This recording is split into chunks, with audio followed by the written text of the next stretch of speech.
With internet access so easily accessible, your kids can post something anytime, anywhere. This morning we are talking about cyber safety with some cyber experts. We have FBI Special Agents Wes Tagtmeyer and Kim Castro back with us. Good morning, and thank you again. Good morning. So I'm assuming it's probably very hard to have that conversation with your kids when you say, listen, this stays up forever. You need to think before you post. Right. What do you tell kids before they post? What we usually tell people is once you post something, you can't take it back. Right. You can believe that you've deleted something. However, even though you think you deleted it, someone can capture it, someone can screenshot it. It's sometimes easier to say something or post something online when you're behind a computer, behind a phone.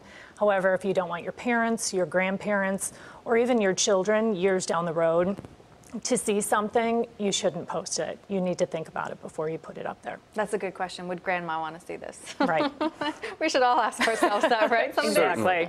Okay, so Wes, what are some of the consequences, though, that kids can face for posting online? Because, I mean, we cover a lot of this in the news as well. Sure, certainly. There's several consequences. You know, the first being just social embarrassment, you know, from what they've posted. Mm-hmm. Secondly, they can make themselves vulnerable to possibly cyberbullying from their peers, or, you know, bullying in general.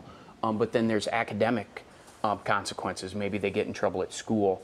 Maybe they get in trouble at home from their parents, possibly from employers, maybe from colleges and universities that they're looking to, you know, eventually apply to, as well as, depending on the nature of the content they posted, possibly some sort of criminal violation as well. I know, I feel like we're hearing more and more about that. Let's hit on that a little bit more, because two kids sending, you know, sexting each other might even face child pornography charges. That is correct. Absolutely. Depending on, like, the nature of what they post, they could possibly be producing child pornography and then distributing it.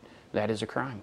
Do you think that parents aren't having that conversation with their kids because it's so uncomfortable, or is it not getting through, or parents don't know?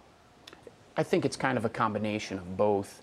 You know, it is an intimidating conversation to have with your children, but it is something to remind them that, you know, depending on what you're posting, it could be criminal, and it's lasting. As Kim said, it's out there forever. Yeah, okay. Thank you so much. You guys are such great resources. We really appreciate your time this morning. And again, you're still on social media today on our CBS Chicago Facebook page if people want to ask some questions. So go ahead and ask away. But again, thank you so much for being here. Thank you for having us. Mike.